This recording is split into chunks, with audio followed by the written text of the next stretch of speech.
Hello everyone, welcome back to my YouTube channel education wire. आज मैं आपको पढ़ाऊंगी क्लास 10th साइंस का चैप्टर नंबर 2 अम्ल, क्षारक एवं लवण। मैंने इसे लास्ट वीडियो में अम्ल के बारे में बताया था, क्षारक एवं लवण के बारे में भी बताया था एंड सूचक तक मैंने इसे करवाया था। आज मैं इसे कंटिन्यू करूँगी आगे। तो हेडिंग डाली हुई है अम्ल एवं क्षारकों के रासायनिक गुण। तो आज हम पढ़ेंगे अम्ल एवं क्षारकों के रासायनिक गुणों के बारे में। सबसे पहले पढ़ते हैं अम्ल एवं क्षारकों की धातु के साथ अभिक्रिया, है ना। धातुओं के साथ में अम्ल एवं क्षारक अभिक्रिया करके क्या रिजल्ट देते हैं। तो सबसे पहले देखते हैं अम्ल के बारे में। अम्ल जब भी किसी धातु के संपर्क में आता है, यानी जब भी किसी धातु के साथ बैठता है, ये मान लो अम्ल जब भी किसी धातु के साथ अभिक्रिया करता है तो वो क्या बनाएगा, लवण बनाता है एंड हाइड्रोजन गैस निकलती है उसमें से। देखो पहले हम देखेंगे अम्ल के बारे में, फिर देखेंगे क्षार के बारे में। तो इसे ए बोल देती हूँ। अम्ल जब धातु के साथ अभिक्रिया करता है तो क्या बनाता है, लवण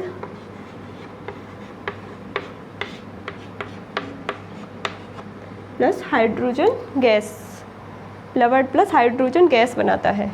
एग्जाम्पल देखते हैं। अम्ल देखो HCl अम्ल है, हाइड्रोक्लोरिक अम्ल एंड धातु ले ली मैंने Zn। जिंक की जब हाइड्रोक्लोरिक अम्ल के साथ में अभिक्रिया करवाई तो क्या मिलता है हमें, ZnCl2।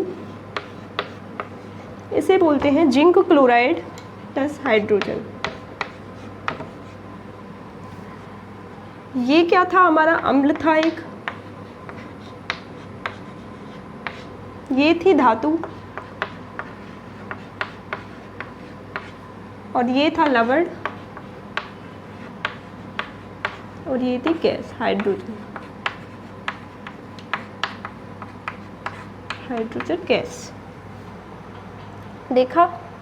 तो इसी तरीके से इसने क्या किया, Zn ने, कि जो हाइड्रोजन था उसे निष्कासित कर दिया इसमें से, हाइड्रोजन गैस को, और ZnCl2 लवण बना लिया। इसी प्रकार जब HCl की हम Zn की जगह Na भी ले सकते हैं, यानी सोडियम भी ले सकते हैं। जब सोडियम के साथ में क्रिया कराएंगे तो NaCl बन जाएगा, NaCl यानी सोडियम क्लोराइड, और H2 गैस निकल जाएगी। देखो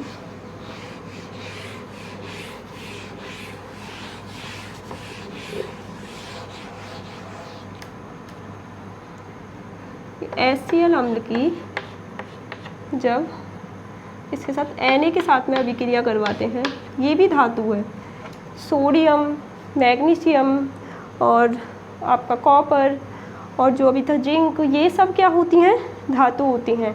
एंड जो अधातु होती हैं वो होती हैं आपके कार्बन हो गया, सिलिकॉन हो गया, ये सब अधातु होती हैं। जितनी भी गैसें हैं वो भी अधातु में मानी जाती हैं।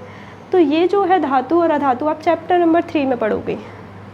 तो HCl और Na, यानी जब अम्ल की क्रिया हम धातु से करवा रहे हैं तो वही NaCl, ये तो लवण बनेगा और H हाइड्रोजन गैस निकलेगी H2 के रूप में। तो देखो यहाँ पर अब इस समीकरण को हम संतुलित करेंगे। यहाँ पे 2 हाइड्रोजन है और यहाँ पे 1 हाइड्रोजन है, इधर 1 है, Cl इधर 1 है, Na भी इधर 1 है, इधर Na कितना है 1, Cl कितना है 1, बट हाइड्रोजन कितने हैं 2। तो यही गड़बड़ कर रहा है हाइड्रोजन। तो इसको संतुलित करने के लिए क्या करेंगे, इधर हाइड्रोजन को 2 करेंगे, तो यहाँ 2 लगा देते हैं। बट 2 यहाँ लगाने से क्या हुआ कि क्लोरीन भी 2 हो गए और फिर यहाँ भी 2 करना पड़ेगा। तो यहाँ 2 लगाने से अब Na भी, सोडियम भी 2 हो गए, तो फिर से यहाँ 2 लगाएंगे। तो ये आपका क्या होगा, एक संतुलित समीकरण। तो इस तरीके से अम्ल जब धातु से क्रिया करता है तो लवण एंड हाइड्रोजन गैस बनाता है। इसमें ही आपकी एक चीज़ आती है कि भाई हाइड्रोजन गैस बन रही है, इस चीज़ की पहचान कैसे करेंगे हम कि हाइड्रोजन गैस बन रही है या नहीं बन रही। तो उसके लिए एक टेस्ट होता है, पॉप टेस्ट। क्या नाम है इसका, पॉप टेस्ट। पॉप टेस्ट का नाम पॉप टेस्ट, पॉप क्यों कहा गया, इसे कुछ और भी तो कह सकते थे, बट हुआ क्या, देखो समझिए। कि जब हाइड्रोजन गैस मैंने क्या किया कि HCl था उसमें मैंने जिंक के टुकड़े कट कट के डाल दिए, उसमें एक फर्क नली ले ली या फिर एक बीकर कुछ भी ले लिया, एक नली ले ली। जब उसमें डाला, उन दोनों की रिएक्शन हुई तो उसमें से हाइड्रोजन गैस निकली। हाइड्रोजन गैस जैसे ही नली से निकल रही थी उसके पास तुरंत के तुरंत हम एक मोमबत्ती ले आएंगे जलती हुई। मोमबत्ती लाए तो हमने देखा कि जैसे हाइड्रोजन मोमबत्ती की जो लौ थी वो फट फट की आवाज़ के साथ चलने लगती है। कैसी आवाज़? फट फट की आवाज़। इसी जो फट फट की आवाज़ होती है यानी ऐसा लगता है जैसे गैस फट रही है, तो उसी आवाज़ को हम क्या कहते हैं? पॉप आवाज़, मतलब पॉप की आवाज़, जो पॉप की ध्वनि बोलते हैं उसे। तो उससे मालूम चलता है कि हाइड्रोजन गैस निकल रही है। अगर हाइड्रोजन गैस नहीं निकलती तो वो फट फट की आवाज़ नहीं आती। तो इसलिए इस टेस्ट का नाम दिया गया पॉप टेस्ट।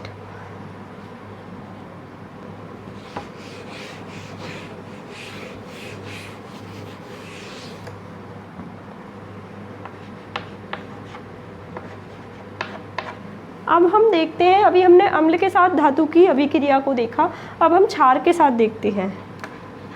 तो V क्या आएगा? क्षारकों के साथ।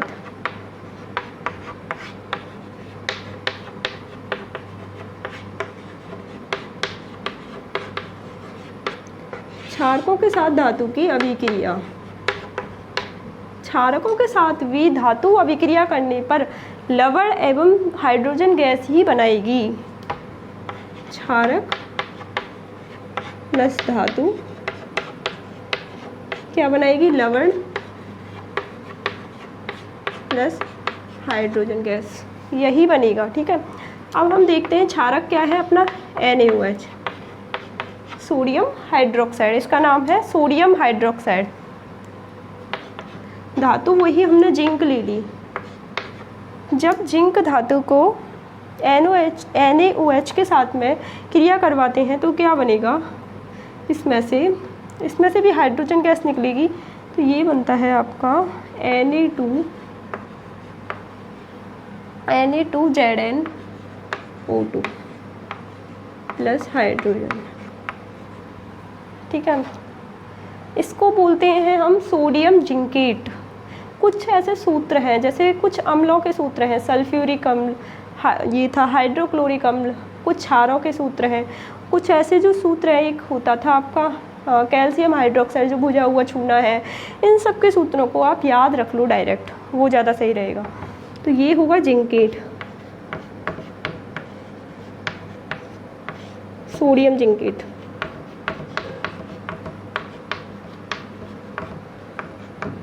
ठीक है, मैं लास्ट में आपको इनके नाम लिखा दूंगी जिसको आप याद कर सकते हैं, जिससे आपको आसानी होगी। तो यही था, क्षार के साथ भी जब धातु ने अभिक्रिया की तो क्या बनाया? लवण था। ये जो सोडियम जिंकेट है ये अपना लवण होता है एंड हाइड्रोजन गैस, और ये क्या था? अपना क्षार, और ये थी धातु।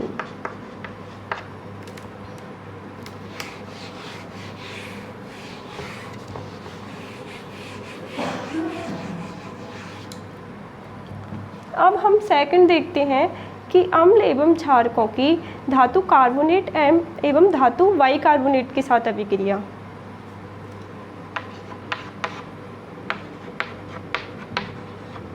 अम्ल है एवं ये क्षार है। ठीक है, और धातु कार्बोनेट के साथ में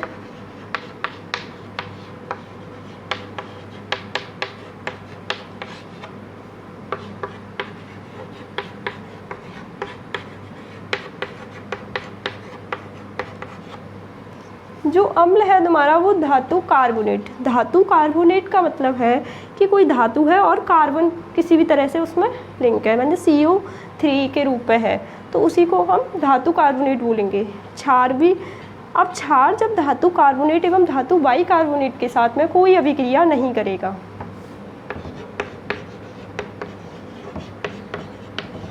धातु बाइकार्बोनेट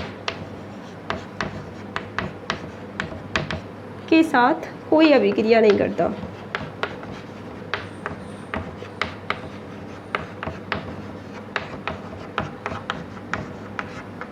क्षार का तो ख़त्म कि ये तो कोई अभिक्रिया करेगा ही नहीं, मतलब जैसा है वैसा ही रहेगा। बट अम्ल का देखते हैं कि अम्ल धातु कार्बोनेट के साथ में क्रिया करता है तो क्या बनाता है, देखो अम्ल प्लस धातु कार्बोनेट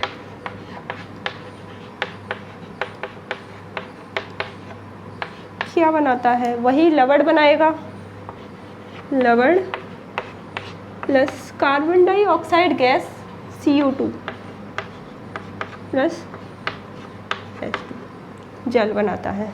तो ये बनता है लवण प्लस CO2 प्लस जल, ये चीज़ बनेगी जब धातु कार्बोनेट। और यही सेम धातु जो बाई कार्बोनेट है उनके साथ क्रिया करेगा तब भी यही बनेगा। तो यहाँ लिख देते हैं धातु कार्बोनेट एवं धातु बाई कार्बोनेट।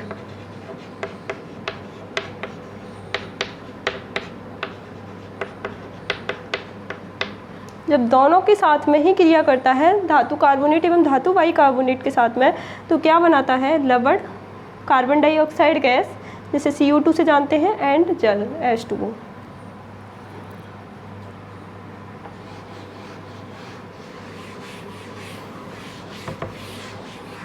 एग्जाम्पल देखते हैं हम।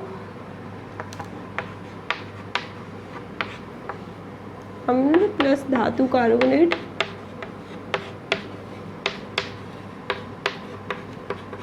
या फिर बाई कार्बोनेट भी बोल सकते हैं ना, एवं बाई कार्बोनेट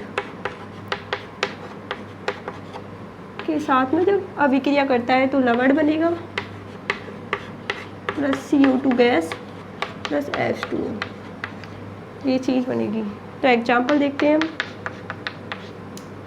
वही HCl अम्ल ले लेते हैं, हाइड्रोक्लोरिक अम्ल प्लस धातु कार्बोनेट लेते हैं हम, सोडियम कार्बोनेट लेते हैं Na2CO3। ये भी याद रखना कि सोडियम कार्बोनेट का फॉर्मूला क्या है, Na2CO3। इसमें Na जो है सोडियम, C जो होता है कार्बन, O होता है ऑक्सीजन। देखो अब लवण बनेगा, सबसे पहली बात है कि हम CO2 H2O लिख देते हैं डायरेक्ट। ये तो हमें पता ही है बनेगा, तो क्या होगा, अब देखो लवण क्या बनेगा, सोडियम है और Cl। जैसे ही आपको Na और Cl दिखे तो याद रखना N से क्या होता है स्टार्ट, नमक, तो वही नमक बनेगा। जब हाइड्रोक्लोरिक और Na आ जाए, सोडियम जहाँ भी दिखे तो लवण की बात आ रही है, वहाँ पे क्या बनेगा, नमक बनेगा, यानी NaCl बनेगा। ये लवण हो गया आपका। अगर आपसे कोई पूछे कि भाई नमक का रासायनिक सूत्र क्या है, तो क्या बोलोगे आप, सोडियम क्लोराइड NaCl। अब देखते हैं कि ये संतुलित है या नहीं है भाई। देखो ऑक्सीजन यहाँ 3 है, O2 2 ये और 1, ऑक्सीजन तो सही है। हाइड्रोजन यहाँ पे 2 है, हाइड्रोजन भाई काम ख़राब कर दिया। तो यहाँ क्या करेंगे हम, 2 का मल्टीप्लाई। तो अब हाइड्रोजन तो 2 हो गई, बट क्लोरीन कितना रह गया, क्लोरीन इधर कितना हो गया 2 और इधर कितना है 1, और इधर सोडियम भी 2 है, तो हम 2 का मल्टीप्लाई कर देंगे। तो अब देख लो सारे तत्व संतुलित हैं। हाइड्रोजन कितनी है इधर 2, इधर भी 2, क्लोरीन कितनी है इधर 2, इधर भी क्लोरीन 2, Na2 है, ये भी 2 है, तो इधर भी Na2 हो गई। C कितना है, कार्बन 1 है, तो यहाँ पे भी 1 है। ऑक्सीजन 3 है, तो O2 और 1 हीरा, 2 और 1 3, तो ये 3 ऑक्सीजन है। तो ये कैसा एक बैलेंस समीकरण है। इसी तरीके से एक अभिक्रियन की बाई कार्बोनेट के साथ देखते हैं।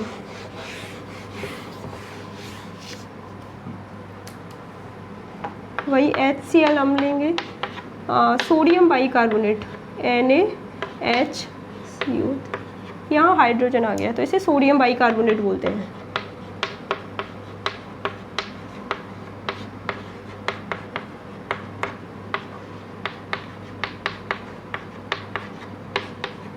ये क्या बनेगा, वही Na और Cl दिखा, तो सबसे पहले NaCl बन गया, CO2 बन जाएगी और H2O। यहाँ तो सब कुछ बैलेंस है। देखो H यहाँ पे 2 आ गए ना, तो H2, और सोडियम यहाँ पे 1 है, तो NaCl, Cl भी 1 है, कार्बन भी 1 है, ऑक्सीजन 3 हो गए, तो ठीक है, ये बैलेंस हो गया।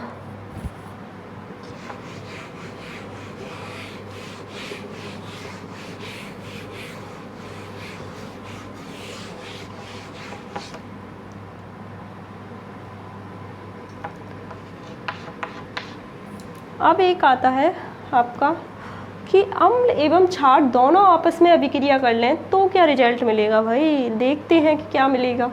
एक अम्ल ले लिया हमने और एक क्या ले लिया, क्षार ले लिया, तो क्या मिलता है।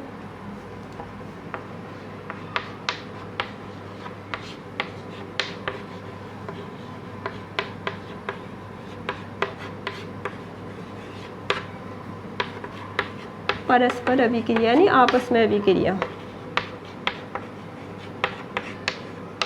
अम्ल एवं क्षारकों की परस्पर अभिक्रिया, इस अभिक्रिया को ही उदासीनीकरण अभिक्रिया भी कहते हैं।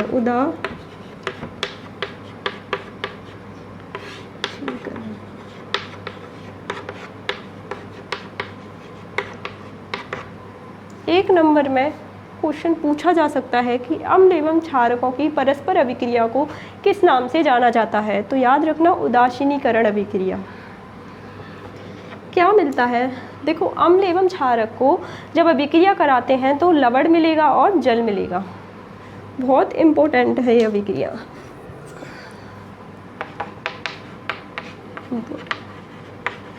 ठीक है,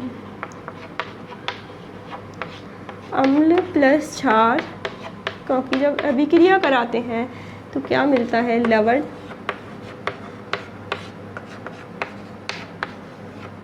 लवण प्लस जल। ठीक है, एग्जाम्पल भी यही देख लेते हैं। अम्ल अपना हाइड्रोक्लोरिक अम्ल और क्षार अपना NaOH। क्या मिला, लवण क्या मिलेगा, यही NaCl और जल H2O। ये और H मिलके 2 H हो गए और एक O, तो H2O यानी लवण मिला और जल मिला।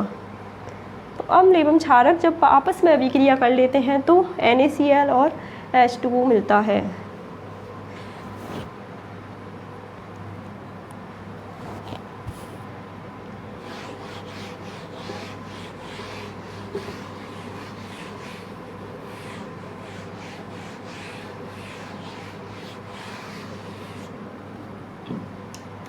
अब हम देखते हैं कि अम्लों की धातु ऑक्साइड के साथ अभिक्रिया। फोर्थ,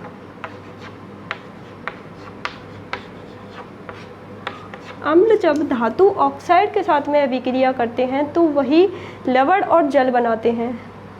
अम्ल जब धातु ऑक्साइड के साथ में अभिक्रिया कर रहे हैं तो क्या मिल रहा है, लवण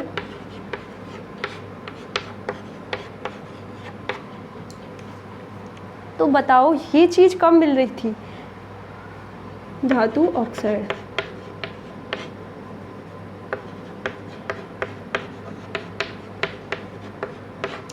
जब अम्ल धातु के ऑक्साइड के साथ में क्रिया कर रहे हैं तो लवण और जल मिल रहा है। तो ये लवण और जल हमें कब मिल रहा था, जब मिल रहा था जब अम्ल और क्षार आपस में क्रिया कर रहे थे। तो ये चीज़ जो है ये क्षारीय प्रकृति की होगी, क्योंकि लवण और जल तभी मिल सकता है जब कोई अम्ल एक क्षार से क्रिया करे। तो ये जो धातु ऑक्साइड है ये कैसे होंगे, इनकी प्रकृति कैसी होगी, क्षारीय। भाई अम्ल और अम्ल क्रिया नहीं कर सकते, अम्ल जब किसी क्षार के संपर्क में आएगा तभी क्रिया करेगा। ठीक है, तो क्षारीय प्रकृति के होते हैं। तो एक क्वेश्चन बन सकता है कि धातु ऑक्साइड की प्रकृति कैसी होती है, क्षारीय। देखो यहाँ लिख सकते हैं हम, धातु ऑक्साइड, धातु ऑक्साइड में क्या क्या आएगा, धातु कौन सी होती हैं, जैसे कॉपर धातु होती है, कॉपर यानी तांबा, तो कॉपर उसके साथ ऑक्सीजन लगा दो Cu, MgO, मैग्नीशियम ऑक्साइड। ठीक है, इसी तरीके से सोडियम ऑक्साइड। तो इस तरीके से ये बन जाते हैं धातुओं के oxide. ZnO, zinc oxide. Okay, तो ये सब कैसे होते हैं, धातु ऑक्साइड क्षारीय प्रकृति के होते हैं।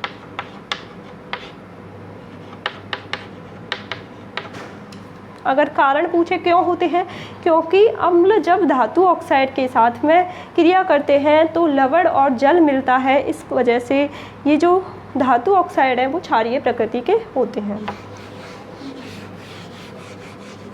देखते हैं वही हम हाइड्रोक्लोरिक अम्ल ले लेंगे और CuO ले लेंगे। इसे बोलते हैं कॉपर ऑक्साइड।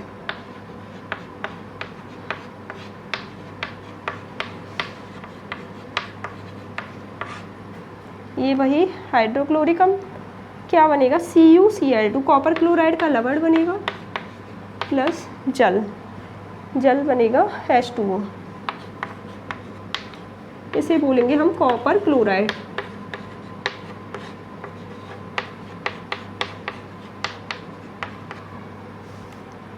ठीक है, जब अम्ल ने कॉपर ऑक्साइड के साथ में यानी धातु ऑक्साइड के साथ में क्रिया की तो क्या बना, कॉपर क्लोराइड बना एंड जल बना।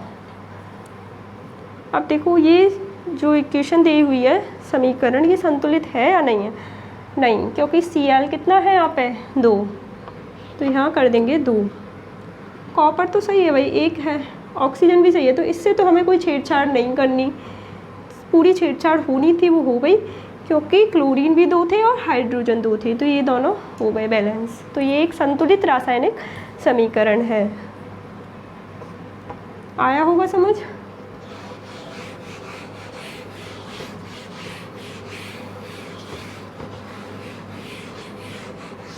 इसी तरह एक आता है आपका अधातु जो होते हैं,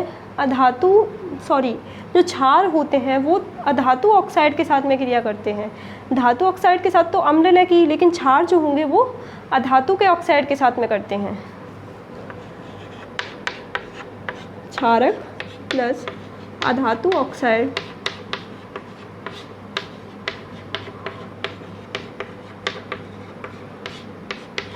अधातु ऑक्साइड के साथ में वही लवण और जल बनाएंगे।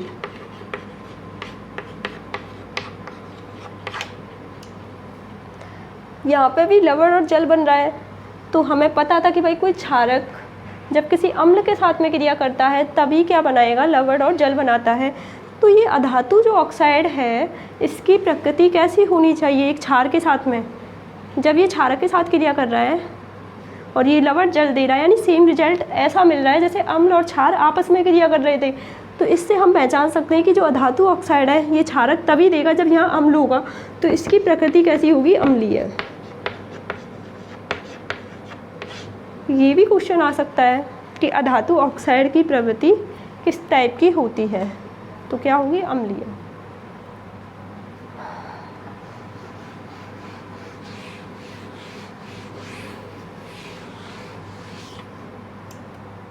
अब हम देखते हैं कोई एक मतलब रिजल्ट देखते हैं इसका, अधातु वाले का, सॉरी मैंने मिटा दिया, अधातु प्लस क्षारक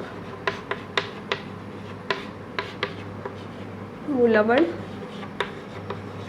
प्लस जल।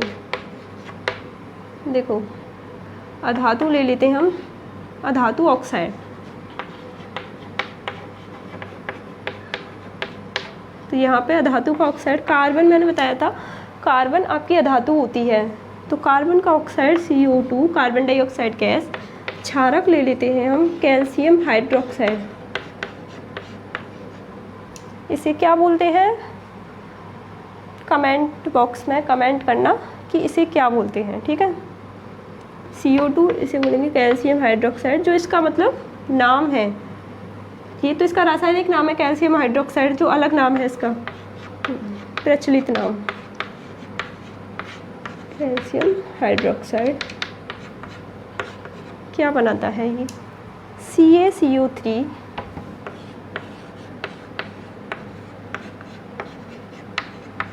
Plus H2O। कैल्शियम सही है, कार्बन 1 था, ऑक्सीजन इधर 3 और 1 4, इधर 2 और इधर 2 4, सही है, सब कुछ बैलेंस है। तो ये तो होता है कैल्शियम कार्बोनेट। इसका भी नाम बताना, इसका जो हम अपनी आम बोलचाल की भाषा में जो नाम है इसका बताना। वैसे इसको कैल्शियम कार्बोनेट कहते हैं।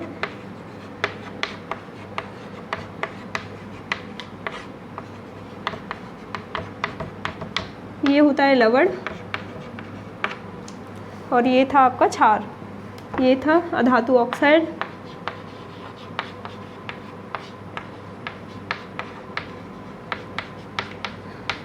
ये था क्षारक, ठीक है। आपको कन्फ्यूजन हो रहा होगा कि क्षारक और क्षार में क्या अंतर होता है। ये चीज़ मैंने उसमें बताया था कि वे क्षारक जो जल में घुल जाते हैं उन क्षारकों को क्षार कहते हैं। ठीक है, सभी क्षारक क्षार नहीं होते, वे क्षारक जो जल में घुल जाएं उनको क्षार बोलते हैं।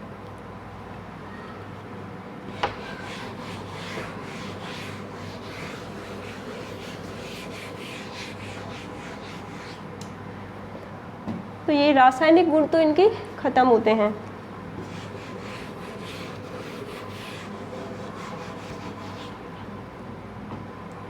अब हम देखेंगे कि जो अम्ल एवं क्षार है उनका जल में व्यवहार कैसा होता है।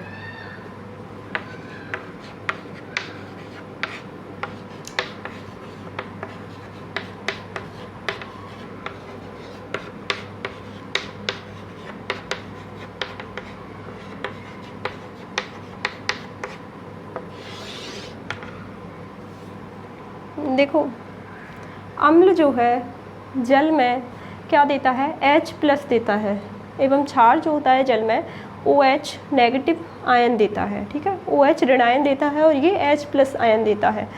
ठीक है, तो देखते हैं अम्ल के साथ में। ठीक है,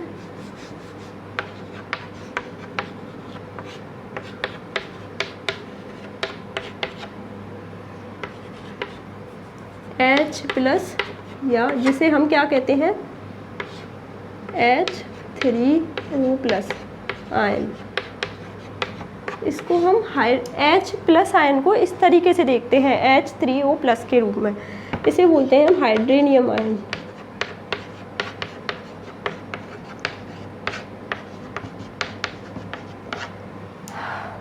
हाइड्रेनियम आयन। ठीक है, तो अम्ल ले लो, देखो HCl अम्ल लिया मैंने, H2O लिया, ये क्या होगा, इसको हम ऐसे भी देख सकते हैं H+Cl-। क्लोरीन के पास नेगेटिव होता है और हाइड्रोजन के पास में पॉजिटिव आयन होता है। तो ये H+ निकलेगा तो क्या हो जाएगा, या 3 हो जाएंगे तो H3O, और इसका जो प्लस था वो भी आ जाएगा H3O+, और ये जो Cl- अकेला रह जाता है। तो ये इस तरीके से जो अम्ल है वो जल के साथ में क्रिया करते हैं। ठीक है, H+ आयन निकलता है, जो हाइड्रेनियम आयन, इसको क्या बोलते हैं हम, हाइड्रेनियम आयन, इस रूप में हमें मिलता है। ठीक है, इसी प्रकार हम क्षार का देखेंगे।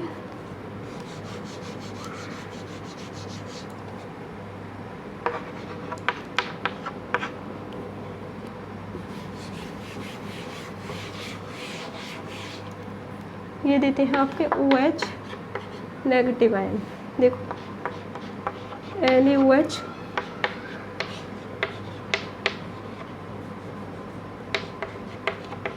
ये जल है। NaOH को जब जल में डाला तो क्या होगा, ये आयनित हो जाता है, यानी आयनों में टूट जाता है।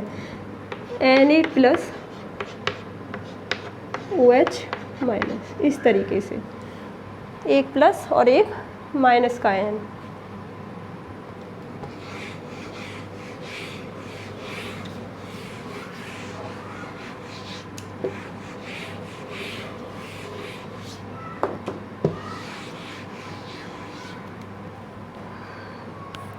देखो, अब हम थर्ड पे आते हैं, है ना। थर्ड क्या था कि सभी क्षारक जल में नहीं घुलते।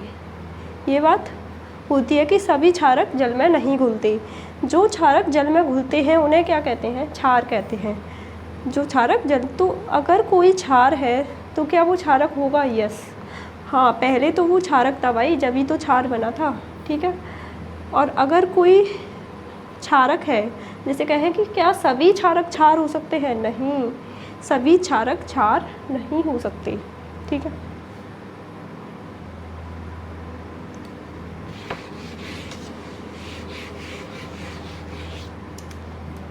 अब एक चीज़ आती है कि जब अम्ल एवं क्षारक को हम जल में घोलते हैं, जल में घोलते समय हमें सावधानी रखनी चाहिए, क्योंकि भाई जब इनको जल में मतलब डालते हैं तो क्या होता है, देखो किस तरीके से जल में घोलना चाहिए। एक अपना ये तरीका है ना, इसमें पहले अम्ल है, अम्ल या क्षार भी हो सकता है। ठीक है, और इसमें हम जल डाल रहे हैं, पहले इसमें हमने अम्ल डाल दिया फिर ऊपर से जल डाल रहे हैं, तो ये तरीका गलत है।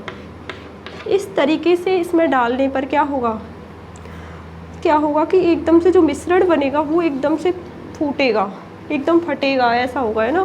फटने से क्या होगा, जो कांच का अपना बर्तन होता है वो भी टूट सकता है, ठीक है। या फिर जो तापमान होता है अपना आसपास का स्थानीय जो ताप होता है, तो उससे भी क्या होता है, हमारा नुकसान हो सकता है, ठीक है। एकदम से डालेंगे तो वो एकदम फटेगा, तो वो जल भी सकते हैं उस चीज़ से। ये कैसी अभिक्रिया होती है, एक नंबर में क्वेश्चन आ सकता है, ऊष्मा छेपी। यानी जब इस तरीके से करते हैं तो ऊष्मा का उत्सर्जन होता है, ऊर्जा बनती है ना। ऊष्मा के बनने से क्या होगा, नुकसान हो सकता है, हम मतलब जल भी सकते हैं। तो ये चीज़ था। अब हमें डालना किस तरीके से चाहिए, ये पहले जल, ऊपर से हमें अम्ल या क्षार को डालना चाहिए, ठीक है। तो पहले हम जल लेंगे, फिर अम्ल या क्षार को धीरे धीरे डालेंगे और घूमते जाएंगे, है ना, इस तरीके से।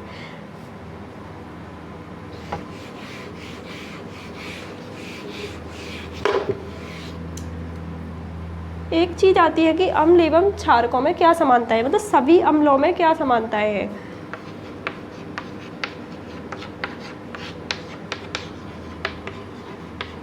सभी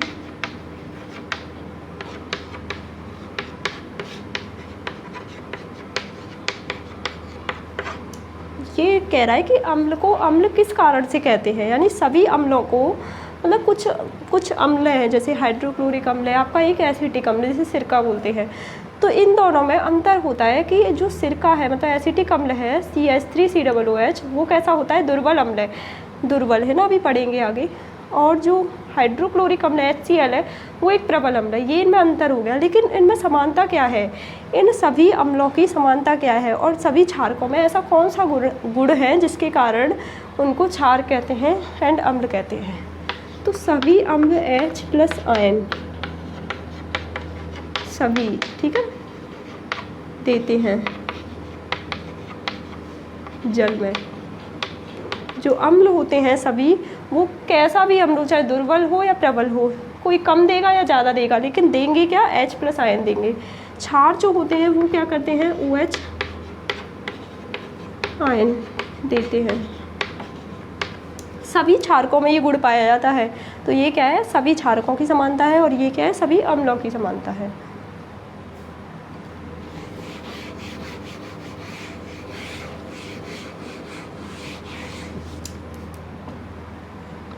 अब हम पढ़ेंगे pH स्केल के बारे में। एक स्केल की ज़रूरत पड़ी थी, pH स्केल। भाई ये जानना था कि हमें कौन सा अम्ल ज़्यादा तेज है और कौन सा अम्ल कम है, कौन सा अम्ल ज़्यादा H+ दे रहा है और कौन सा कम दे रहा है। तो उसके लिए हमें pH स्केल की ज़रूरत पड़ी थी।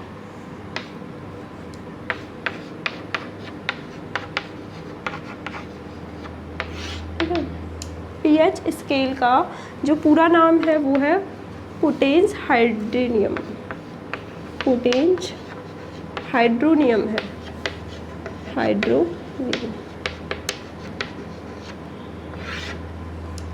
जिसमें P जो है, P का अर्थ होता है पुसांस। P का प्रतीक क्या है, पुसांस, ये जर्मनी भाषा का शब्द है।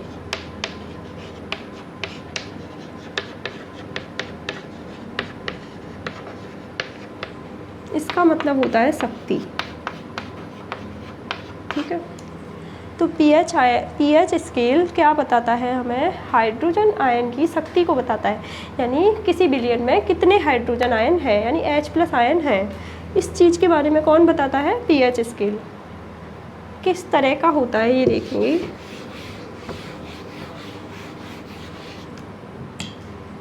देखो ये है आपका स्केल, इसमें नंबर चालू होते हैं 0 से और 14 तक। ये बीच में एक 7 होता है, ठीक है। 1 2 3 4 5 6, इसी तरीके से इधर चलता है।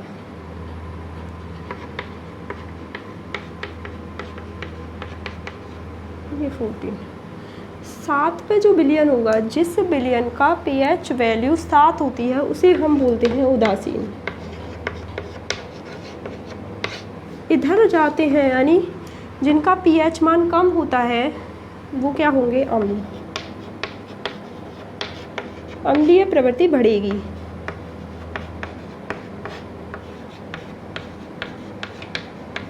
इधर जाते हैं तो क्षारीय प्रवृत्ति बढ़ती है।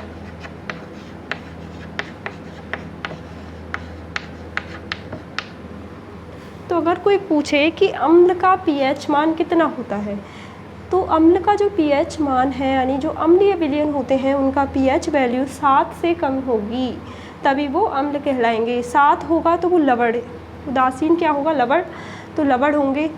और इधर जाएगा यानी 7 से बढ़ेगा तो क्षारीय। तो क्षारीय प्रकृति, जिन विलयनों की क्षारीय प्रकृति किसकी होती है, मतलब जिनका पीएच मान 7 से ज़्यादा होता है। ठीक है। एक चीज़ आती है हाइड्रोजन आयन। हाइड्रोजन आयन जितने ज़्यादा होंगे, ध्यान देना मेरी बात पे, हाइड्रोजन आयन जितने ज़्यादा होंगे पीएच मान उतना ही कम होगा। इधर जाते हैं तो H+ आयन की मात्रा क्या होती है, बढ़ती है। ठीक है। इधर जाने पे 7 से इधर जाने पे H+ आयन कम होते हैं। भाई अम्लीय प्रवृत्ति बढ़ने का मतलब H+ आयन बढ़ रहे हैं। ठीक है।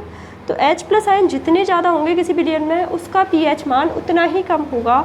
H+ आयन जितने कम होंगे विलयन में उसका पीएच मान उतना ज़्यादा होगा। मतलब उल्टा है, H+ आयन ज़्यादा तो पीएच वैल्यू कम। ठीक है। H+ आयन कम तो पीएच वैल्यू ज़्यादा। तो क्षार की पीएच वैल्यू 7 से ज़्यादा होती है, अम्ल की जो होती है वो कम होती है 7 से। उदासीन जो विलयन होते हैं उनकी 7 होती है।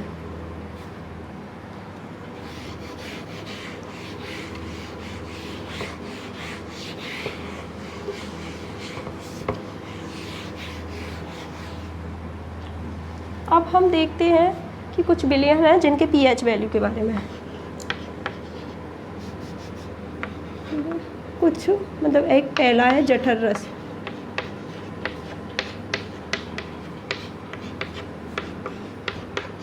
इसकी होती है 1.2। तो बता सकते हैं किस प्रवृत्ति का होगा, अम्लीय प्रवृत्ति का होगा। नींबू रस,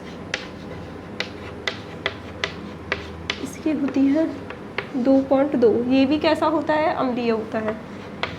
थर्ड आता है तुम्हारा रक्त, सॉरी जो जल होता है ना, शुद्ध जल, इसकी होती है 7, यानी उदासीन है ये। 4 आता है आपका रक्त। रक्त की कितनी होती है, 7.4, इतना होता है। ठीक है। जठर रस की 1.2, नींबू रस की 2.2, मतलब ये दोनों कैसे हैं, अम्लीय है। 7 से कैसा है इनका पीएच मान कम है। ये कैसा है, उदासीन। जो शुद्ध जल होता है वो किस प्रवृत्ति का होता है, उदासीन होता है। रक्त कैसा होगा आपका, ये होगा आपका मतलब उदासीन ही है, थोड़ा सा क्षारीय हो जाता है ना, हल्का क्षारीय। उदासीन ही होगा, मतलब बहुत कम, दुर्बल क्षार हो सकते हैं।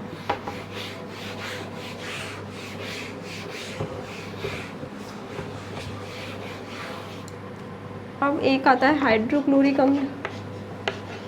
इसका जो विलयन होगा HCl का, उसका पीएच वैल्यू होगी 0, क्योंकि मैंने बताया था कि ये प्रबल अम्ल है, यानी बहुत ज़्यादा मात्रा में H+ आयन देता है। तो ये इसकी पीएच वैल्यू कितनी होगी भाई, 0 बिल्कुल। प्रबल अम्ल की इधर की साइड अम्लता बढ़ती है तो मतलब 0 वैल्यू होगी। एक होता है NaOH, इसको बोलेंगे प्रबल क्षार। इसकी पीएच वैल्यू होती है 14। ठीक।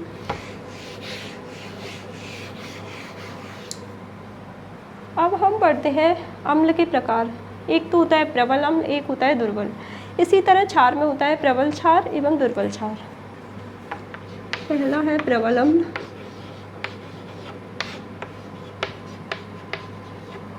दूसरा है दुर्बल।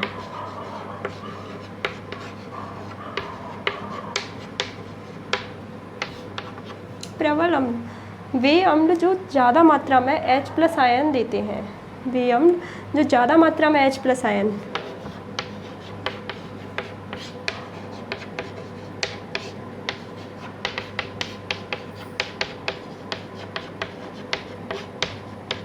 प्रबल अम्ल कहलाते हैं। और जो कम मात्रा में H+ आयन दें वो दुर्बल कहलाते हैं। ठीक, प्रबल अम्ल के एग्जाम्पल याद रखना, HCl हाइड्रोक्लोरिक अम्ल, एंड एक होता है आपका H2SO4 सल्फ्यूरिक अम्ल।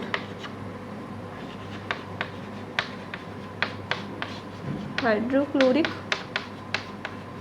अम्ल, दूसरा होता है सल्फ्यूरिक अम्ल। ठीक, ये होते हैं प्रबल। एवं दुर्बल अम्ल होता है, उसमें सिरका जो बताया था बहुत अच्छा एग्जाम्पल है। एग्जाम्पल जो इसका होता है मैं यहाँ लिख देती हूँ, CH3COOH एसिटिक अम्ल।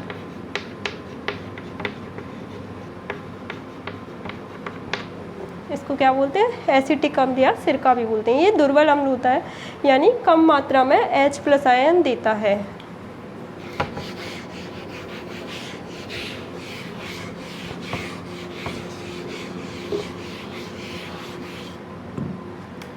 इसी तरीके से प्रबल क्षार एवं दुर्बल क्षार होगा।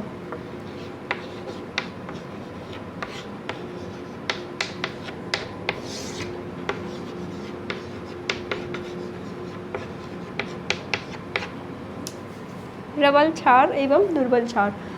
प्रबल क्षार वे क्षार जिनका जलीय विलयन में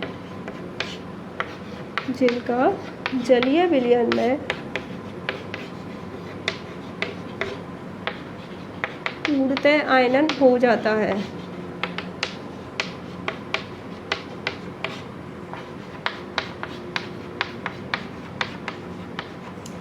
मतलब कि जो जलीय विलयन में पूरी तरह से OH नेगेटिव आयन दे देते हैं, ठीक है, से जो टूट जाते हैं मतलब आसानी से पूरी तरीके से, तो उनको बोलते हैं प्रबल क्षार। और जिनका आयनन मतलब जो आसानी से नहीं टूटते, जिनका आयनन, जिनसे आयन जो होते हैं वो अलग मतलब आसानी से नहीं होते, कम मात्रा में होते हैं, पूर्णतः आयनन नहीं होता।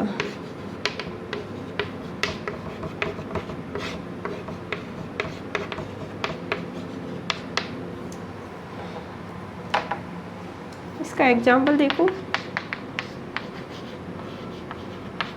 Sodium hydroxide KOH। इसका एग्जाम्पल देखो,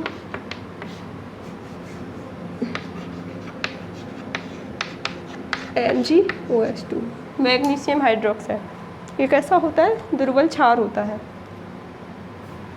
ठीक है यानी Na+ और OH- अलग अलग हो जाएंगे इस तरीके से। Na+ और OH ये टूटना बोलते हैं, आयन टूट गए, यानी प्लस एक धनात्मक आयन अलग हो गया और नेगेटिव आयन अलग हो गया। लेकिन यहाँ पे जो है इनमें आसानी से नहीं हो पाता, इसलिए दुर्बल क्षार है।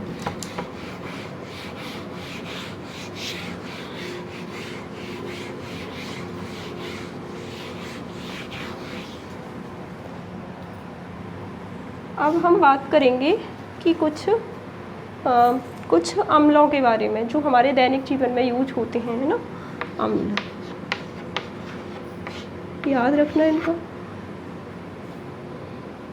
एक होता है आपका एसिटिक अम्ल, है ना, सबसे पहले ये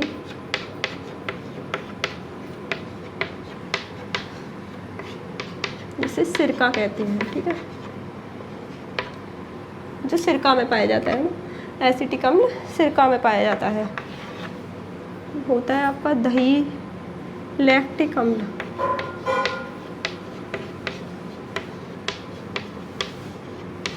जो किस में पाया जाता है? दही के अंदर। दही के अंदर कौन सा अम्ल होता है? लैक्टिक। सिरका के अंदर एसिटिक। तीसरा होता है आपका नींबू, वो सिट्रिक अम्ल।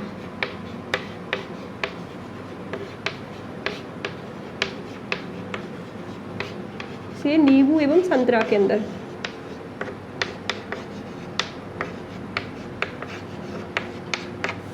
ठीक है, चौथा होता है टार्ट्रिक अम्ल,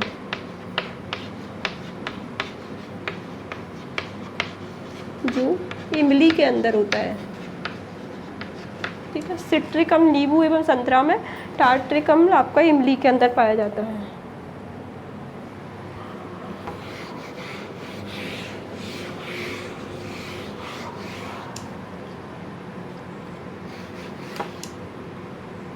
टार्ट्रिक हो गया, और एक था टमाटर के अंदर होता है आपका ऑक्जेलिक, ऑक्जेलिक अम्ल। ठीक है, ऐसे ही आपकी जो चींटी या मधुमक्खी का डंक होता है ना, चींटी का या मधुमक्खी का भी हो सकता है, उसमें मेथेनोइक।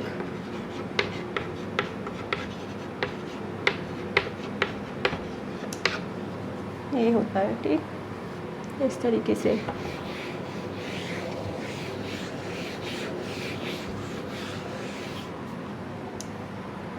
अब आपका हाँ एक चीज़ रह गई है, अम्लीय वर्षा।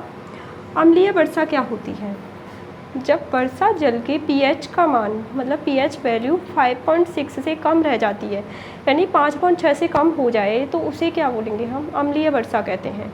तब उस वर्षा जल को क्या कहते हैं? अम्लीय वर्षा।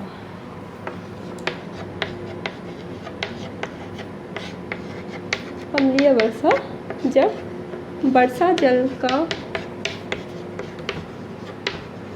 pH कितना हो जाए, 5.6 से कम।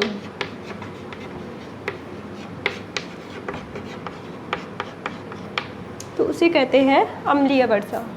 अम्लीय वर्षा के जो कुप्रभाव हैं, मतलब क्या नुकसान होता है अम्लीय वर्षा से, वो देखेंगे। तो अम्लीय वर्षा का जल जब उसमें जाता है, नदियों में जाएगा, है ना, तो नदियों का जो पानी है वो भी अम्लीय होगा। अम्लीय होने से जो वहाँ रहने वाले जीव जंतु हैं उनको जीना कठिन हो जाता है, ठीक है, नुकसान करेगा उनको, वो मतलब मरने लगेंगे, उनके लिए सांस लेने में दिक्कत होगी, तो इस प्रकार से वो ज़िंदा नहीं रह पाते।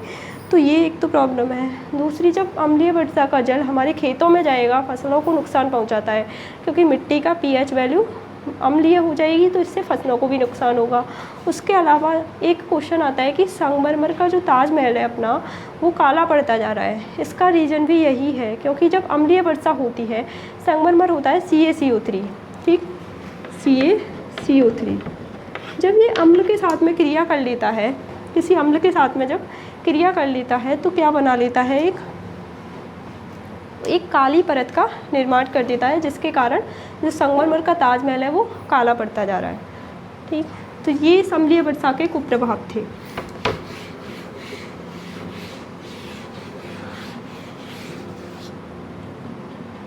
एक टॉपिक है आपका दैनिक जीवन में pH का महत्व। वो क्या है, वो भी ऐसे ही सिंपल है, मैं बोल के ही समझा देती हूँ आपको, कि जो हमारा शरीर है वो उसका जो मतलब pH वैल्यू है कितनी होती है, 7 से 7.8 pH का महत्व।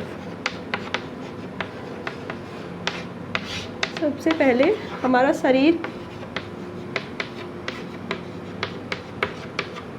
की जो pH वैल्यू है वो कितनी है, 7 से 7.8, 7.0 से 7.8 के बीच में काम करता है।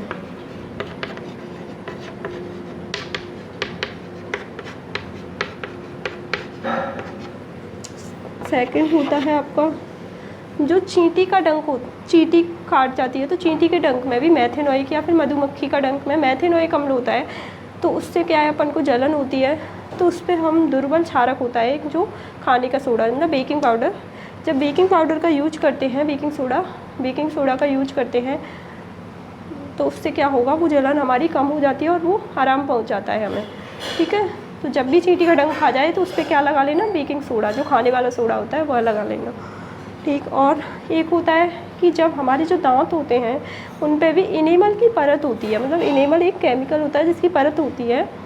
तो अगर हमारे मुंह का pH मान भी जब कम हो जाता है तो उस टाइम क्या होता है कि जो मतलब वो हमारी परत है वो ख़राब होने लगती है, दांत पीले पीले से होने लगते हैं वो उसी वजह से, ठीक है। उसके अलावा हमारे पेट में हाइड्रोक्लोरिक अम्ल होता है ना पेट के अंदर, तो वो क्या करता है, हमारे शरीर को बिना नुकसान पहुंचाए हमारे खाने के पाचन में, मतलब खाने का पाचन होता है, ठीक है। लेकिन जब हम खाना ज़्यादा खा लें या फिर हमें अपच की शिकायत हो जाती है, खाना पचता नहीं है, उस टाइम क्या होगा, जो हाइड्रोक्लोरिक अम्ल है वो बहुत ज़्यादा मात्रा में बनता है, जिसके कारण हमें परेशानी होती है, ठीक है।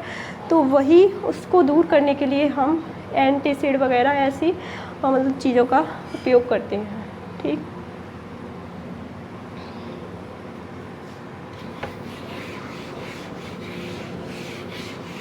एक लास्ट रह गया है, बाकी ये चैप्टर ख़त्म सा है, मतलब थोड़ा सा रह गया है, जिसे मैं कल इसके क्वेश्चन वगैरह जो इम्पोर्टेंट है वो चीज़ बता के कल इसे मैं ख़त्म करूँगी। Thank you. अगर आपको मेरा वीडियो अच्छा लगा हो तो इसी तरीके से देखिए और शेयर करते रहिए, और प्लीज़ चैनल को सब्सक्राइब भी करें एंड शेयर करें ज़्यादा से ज़्यादा।